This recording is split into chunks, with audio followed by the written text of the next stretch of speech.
Salutations, peuple de YouTube. Alors, c'est la première vidéo que j'essaye de faire dans le domaine de la cartomancie. C'est un domaine qui m'intéresse beaucoup depuis maintenant 2 ans. Évidemment, je me considère encore grandement débutante dans le domaine parce que bon, c'est un art et c'est pas en 2 ans qu'on peut avoir tout compris. Mais j'ai assez peu d'amis dans mon entourage avec qui j'ai la possibilité d'échanger sur le sujet. Donc j'ai eu envie de me lancer sur YouTube. Voilà, on verra ce que ça donne. On verra. Euh, pour cette première vidéo, j'ai eu envie de répondre à un petit tag donc, qui s'appelle le My Deck Collection Challenge. Qui, de ce que j'ai vu, lu, entendu, a été créé par Angie Lumière Cartomancie, que je ne connais pas très très bien. Je ne connais pas énormément sa chaîne. Et le tag en question, moi, je l'ai vu sur la chaîne de Romilou, euh, dont je suis assez bien les publications. Donc voilà, je me lance. Donc il y a 21 questions dans ce petit tag. Je me suis dit que c'était une chouette manière pour vous d'apprendre à me connaître dans ce domaine, de me présenter à vous en tout cas. Voilà, commençons. Donc la première question, encore une chose, donc il y a 21 questions dans le tag. 21 questions, ça fait vraiment beaucoup. Je pense que je vais être assez papote. Donc je pense que sinon ça va être beaucoup trop long en 21 questions. Donc je pense que je vais faire la même chose que ce que Romilou avait fait, c'est-à-dire couper le tag en 3, donc 3 fois cette question. Je pense que ce sera plus équilibré et voilà. On va voir comment ça se passe. Alors la première question, c'est le premier jeu de ma collection. Alors, il faut savoir que mon amour pour les cartes a commencé avec ce jeu-ci, donc l'herbier du chaman de Mayatol. Il faut savoir que je m'intéresse à l'ésotérisme de manière générale depuis très longtemps. J'ai commencé à m'y intéresser vraiment quand j'avais, je dirais, 14-15 ans, comme beaucoup de monde. C'est un âge où on est très curieux de toutes ces choses-là. Donc j'ai commencé à m'intéresser au sujet de l'ésotérisme global vers 14-15 ans, donc clairement l'adolescence. Mais c'est quelque chose qui a assez fort disparu de ma vie au moment où je suis entrée à l'UNIF, parce que j'ai étudié la science, la biologie.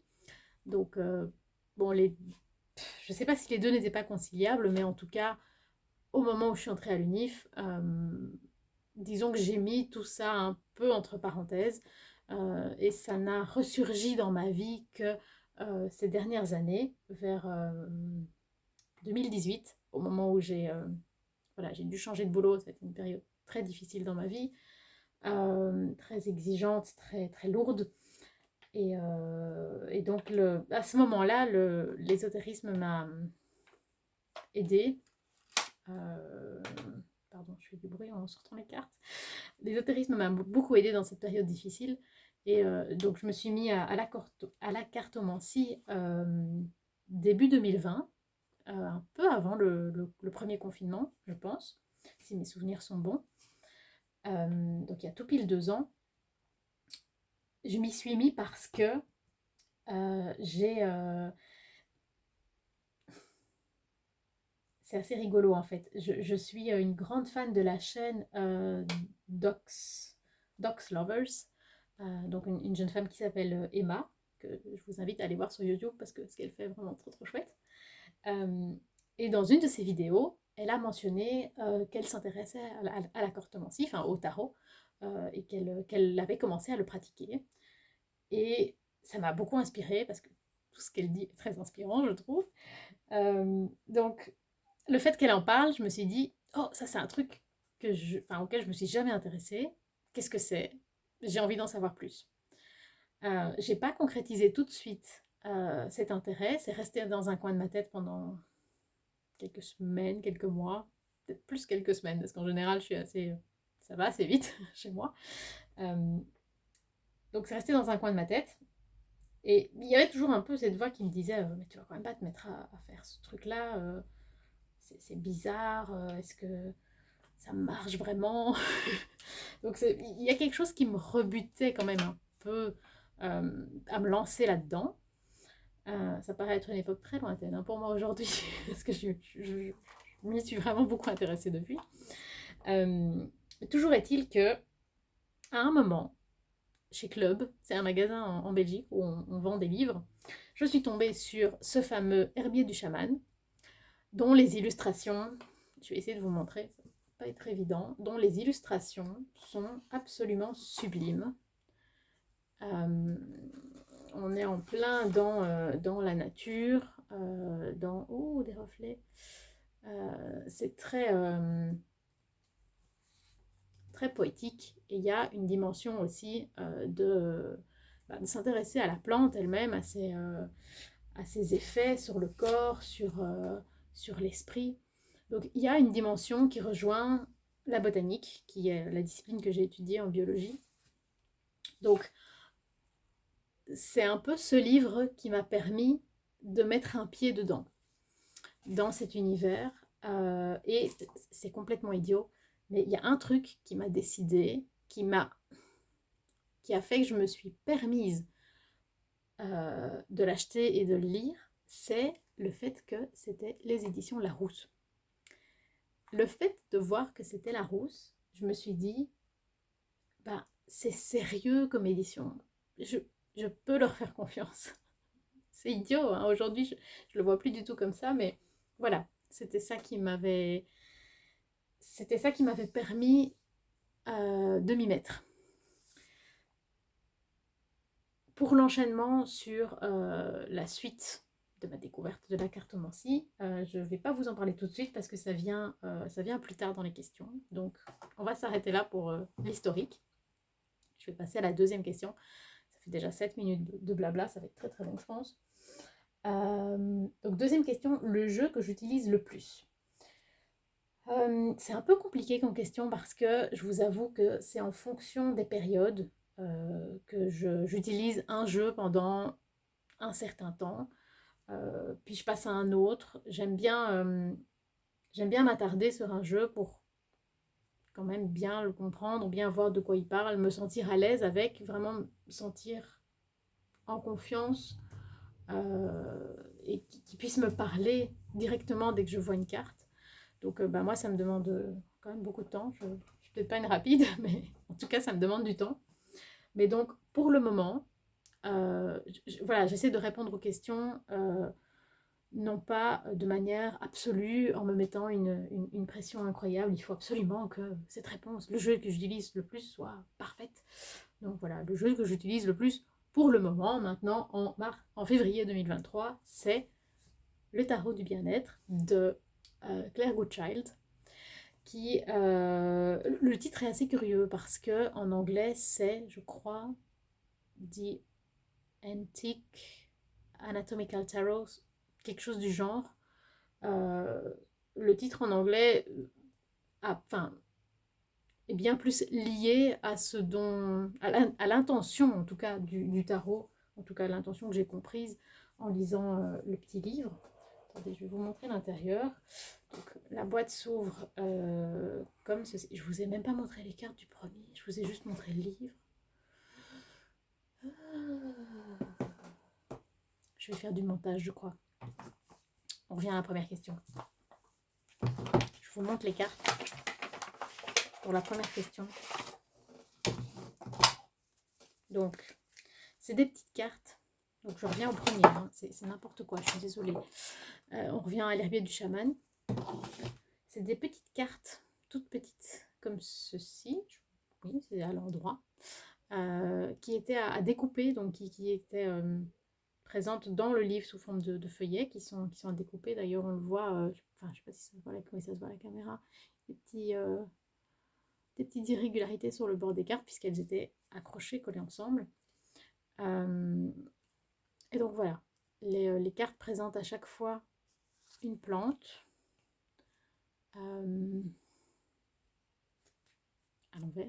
voit bien. Une plante aussi représentée d'une manière très poétique. Et toujours avec, dans le livre, un lien avec donc l'effet de la plante, l'effet sur le corps, l'effet sur l'esprit, mais aussi il y a des petits rituels de magie qui sont proposés, de magie ou de bien-être, je ne sais pas très bien comment on peut dire. Voilà, c'est très poétique. J'ai pas envie de dire scientifique parce que je trouve que ce serait un peu abusé de parler véritablement de science. Mais c'est un très très beau lien entre le magique et la botanique, on va dire. Voilà, la manière dont les cartes sont dans le livret est pas top, c'est une sorte d'enveloppe comme ça à la fin, assez fragile. Ce serait peut-être mieux de les mettre dans un petit pochon à part. C'est une chose que je dois faire. On repasse au deuxième. Donc le jeu que j'utilise le plus pour le moment, donc le tarot du bien-être, c'est une boîte qui s'ouvre comme ceci. Très très joli. Avec, je vais peut-être pas présenter tous les bouquins parce que sinon ça va me prendre un temps de malade. Un livre assez fin, mais plutôt chouette. Assez intéressant, mais bon, il est assez fin, donc forcément il survole pas mal de sujets. Je trouvais que le début du livre était très intéressant pour un débutant, mais après la manière dont les cartes, dont les arcanes sont abordées, je pense que si on ne lit que ça, c'est pas top. C'est peut-être un tarot pour aller un peu plus loin.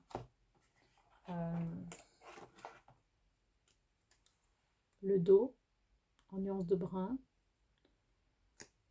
et les cartes.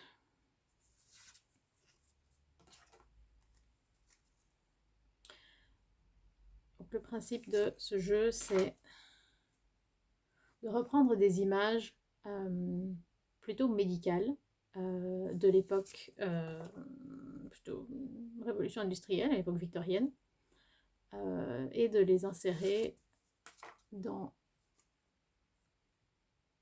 les arcanes. C'est aussi un type... c'est pas vraiment un Marseille, mais c'est pas vraiment un rider non plus. Par exemple, 6 de bâton. C'est pas une scène de vie, mais voilà, il y a aussi dans le livret un descriptif des couleurs, ce qu'elles peuvent évoquer comme base pour mieux comprendre les cartes. Mais voilà, c'est pas un jeu qui est facile à prendre en main en 4 minutes, quoi. Ça demande un peu de boulot. Je suis encore en plein dedans. Je prétends pas que je le maîtrise, pas du tout. Si tant est que je maîtrise quoi que ce soit. Mais voilà, j'aime beaucoup.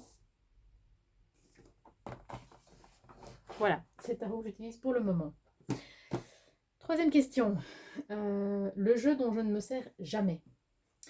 J'ai honte de cette question parce qu'il y a beaucoup de jeux dont je ne me sers pas assez parce que j'en ai trop. J'ai une âme de collectionneuse. J'adore acheter. C'est affreux de dire ça comme ça, mais voilà. C'est une réalité. Hein. Je suis une collectionneuse. Donc j'ai clairement plus de jeux que ce que je suis capable d'utiliser de manière efficace et honnête au quotidien. J'essaie de réduire mes achats, mais tellement de jolies choses, c'est pas toujours facile. En tout cas, le jeu que j'ai choisi pour répondre à cette question, le jeu dont je ne me sers jamais, entre parenthèses, dont je devrais absolument me servir, c'est The Everyday Witch Tarot, qui existe en français, qui est Tarot de la sorcière. Non, c'est pas ça. Je sais plus ce que c'est en français. De Deborah Blake. Moi, je l'ai en anglais. Qui est magnifique. Qui s'ouvre comme ceci. Avec un livre très épais. Très intéressant.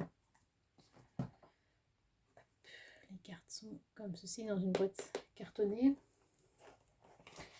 Et je ne sais pas pourquoi je m'en sers jamais. Parce que, en fait, c'est un jeu. Au moment où je l'ai reçu, au moment où j'ai regardé les cartes, je me suis un peu dit que c'était le jeu parfait.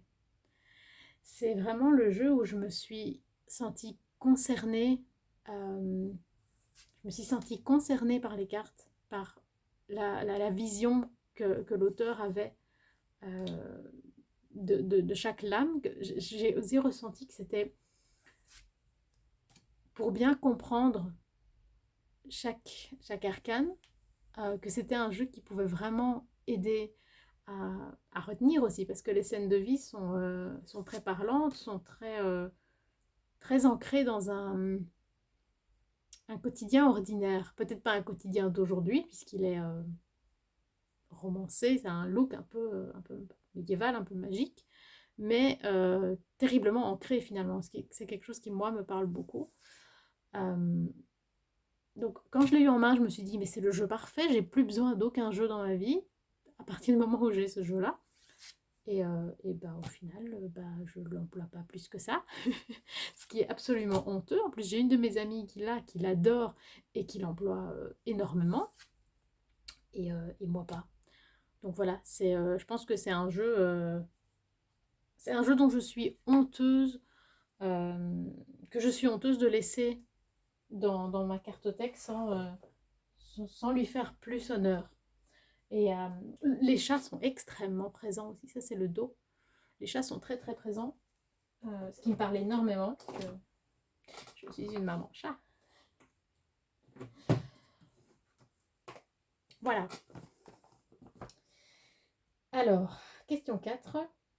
Le jeu que j'utilise pour des histoires de cœur.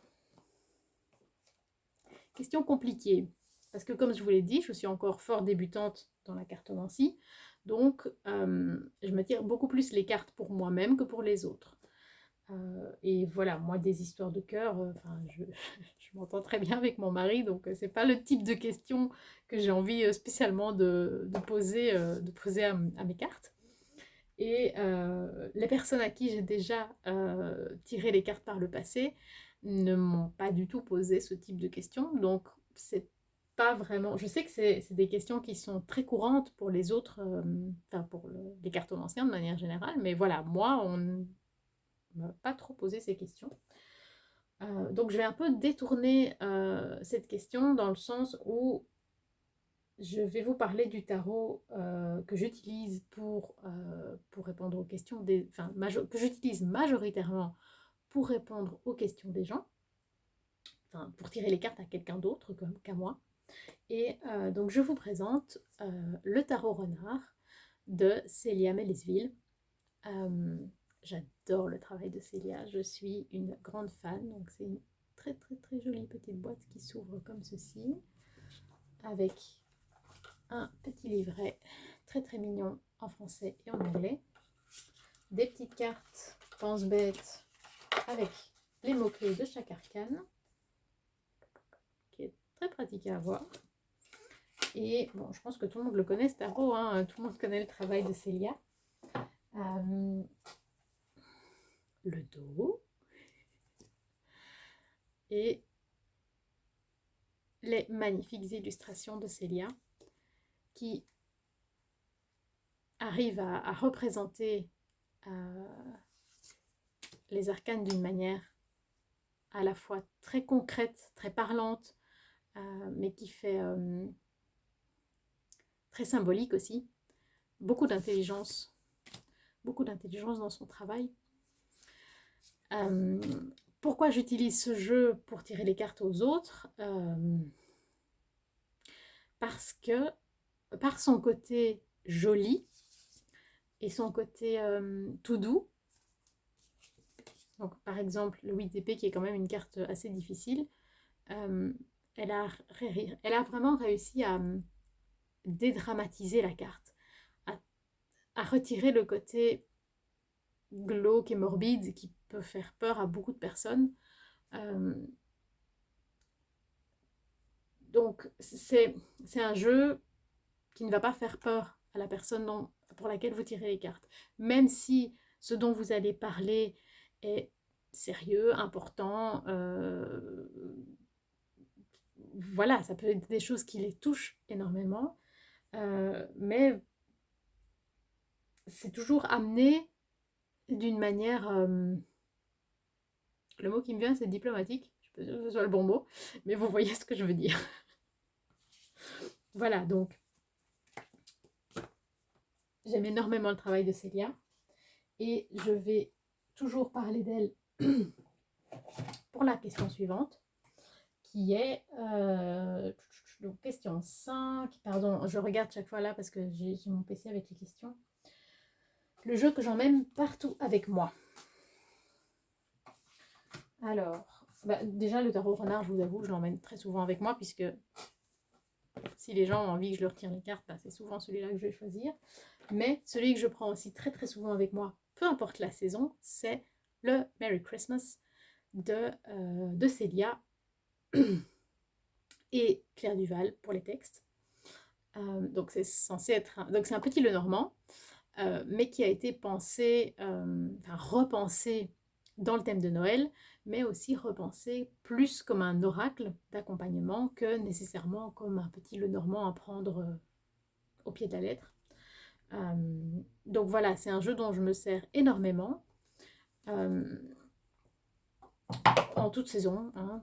Je ne suis pas spécialement une personne très à cheval sur Noël. Je ne suis pas du tout obsédée par Noël.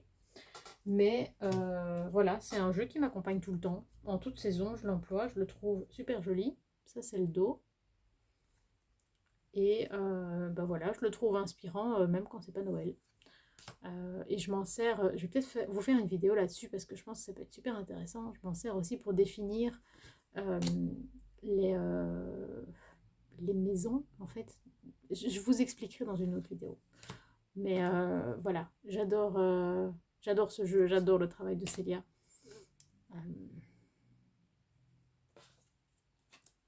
Il vient très souvent avec moi, ce petit jeu. Alors, le jeu qui m'a le plus déçu. C'est difficile à répondre à cette question parce que j'aime pas dire du mal des créateurs. J'aime pas dire du mal des gens de manière générale. Et encore moins de leur travail. Mais il y a quand même un jeu pour lequel j'étais très déçue au moment où je l'ai reçu, c'est le Tarot Friends. C'est pas le jeu en lui-même qui m'a déçue, c'est pas le travail de l'artiste et de la créatrice. C'est le fait que c'est une copie. Voilà, c'est une copie qui, à mon avis, a été achetée genre sur AliExpress à 2,50 €, qui m'a été revendue beaucoup plus cher. Beaucoup plus cher, non, quand même beaucoup plus cher sur Vinted. Et j'avais aucune idée que c'était une copie. À l'époque, je ne savais pas du tout que c'était quelque chose qui se faisait. Donc moi, je l'ai acheté tout innocemment en me disant « Oh, ça a l'air trop chouette, un Tarot Friends ». Je ne savais pas du tout qu'il était sold out, que c'était quelque chose... l'autopublication, enfin, ça ne me parle... Je ne connaissais pas, donc voilà, c'est pas quelque chose qui est intuitif quand on ne connaît pas. Donc voilà, je l'ai, je l'emploie pas mal, ça c'est le dos. Je l'emploie pas mal parce que je le trouve très chouette. Je connais assez bien la série. Bon, je suis pas l'experte du siècle, mais en tout cas, les cartes, je connais suffisamment bien que pour relier facilement les illustrations à une idée, une pensée concrète. Donc, j'aime assez bien tirer les cartes avec lui. Aussi pour d'autres gens, parce que voilà, il met une ambiance un peu rigolote, un peu détendue. Il dédramatise beaucoup des cartes trop sérieuses. Bon exemple, le diable, ça va. Il est plus sympa comme ça. Mais ça évoque quand même l'idée que ça doit évoquer. Donc je trouve que c'est un très chouette travail. Et voilà, je suis un peu honteuse d'avoir une copie, mais j'ai pas fait exprès. Pardon à la créatrice, si un jour j'ai l'occasion d'avoir ce jeu en vrai, je le ferai avec joie. Alors, dernière question pour cette première vidéo. Donc, 7e question. Le plus beau jeu que l'on m'ait offert. J'ai hésité entre deux jeux. On m'en a offert très peu. Parce que, voilà, moi en général, quand j'ai envie de quelque chose, je me l'achète directement. Donc, j'ai beaucoup de jeux et mon mari ne sait pas toujours ce que j'ai ou ce que j'ai pas. Donc, il n'ose pas m'offrir il n'ose pas ouvrir des jeux parce qu'il a toujours peur que je l'ai déjà. Mais il y a un petit jeu qu'il m'a offert, c'est ceci. Parce que je suis une grande fan de Batman. Et il m'a offert ce jeu. C'est un jeu de poker. Hein, c'est avec des piques, des cœurs. Il m'a offert ce petit jeu en disant, comme j'étais en plein en apprentissage de la cartomancie traditionnelle, je suis toujours en apprentissage, il ne faut pas croire que c'est en ordre, que c'est fini. Mais il m'a dit, peut-être que ça t'aidera à retenir bien les cartes, à savoir qu'est-ce qui est quoi. Voilà, j'ai trouvé ça adorable. Donc c'est un petit jeu très très mignon qui me plaît beaucoup parce que j'adore l'univers de Batman. J'adore la Bat Family, surtout la Bat Family, plus que Batman. Et il y a beaucoup de personnages. Il n'y a pas que Batman, quoi. En général, quand on parle de Batman, c'est Batman, Batman, Batman. Et on oublie tous les gens qu'il y a autour de lui. Mais là, non, dans ce jeu-là, il y a plein. Il y a vraiment beaucoup d'illustrations d'un peu tout le monde.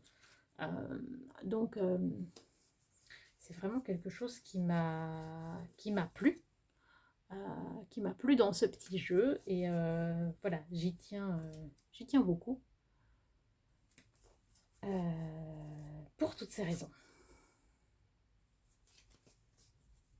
Et voilà, ceci conclut la première partie de cette vidéo. J'espère que ça vous a plu. N'hésitez pas à liker, commenter, partager, sait-on jamais, vous abonner, me poser des questions si vous en avez. Je me ferai un plaisir de détailler l'un ou l'autre jeu qui vous intéresse. Voilà, n'hésitez pas. Et prenez bien soin de vous. Et je vous souhaite longue vie et prospérité.